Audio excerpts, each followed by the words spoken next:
శివాయ గురవే నమః. జ్ఞానక్షం యూట్యూబ్ ప్రేక్షకులందరికీ కూడా స్వాగతం.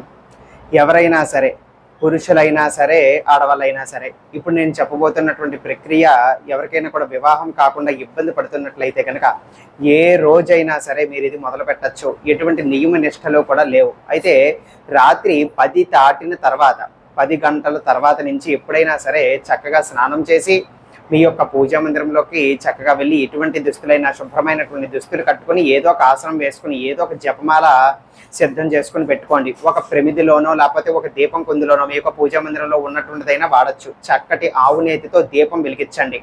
ఆవు నేతితో దీపం వెలిగించి ఎదురుగుండా కూర్చొని ఇప్పుడు నేను చెప్పబోతున్నటువంటి ఆ యొక్క మంత్రాన్ని ఒక 108 సార్లు చొప్పున జపం చేయాలి.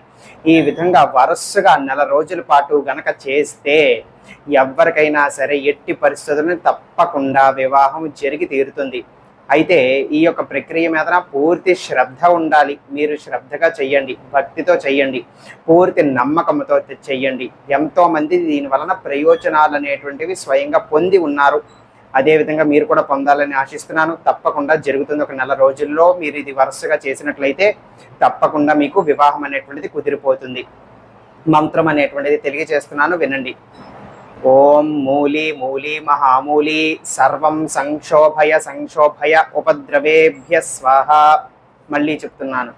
ఓం మూలి మూలి మహామూలి సర్వం సంక్షోభయ సంక్షోభయ ఉపద్రవేభ్య స్వాహ. ఇది ఆ యొక్క మంత్రము. విన్నారు కదా. సర్వే జనా సుఖినో భవంతు. శివార్పణమస్తు.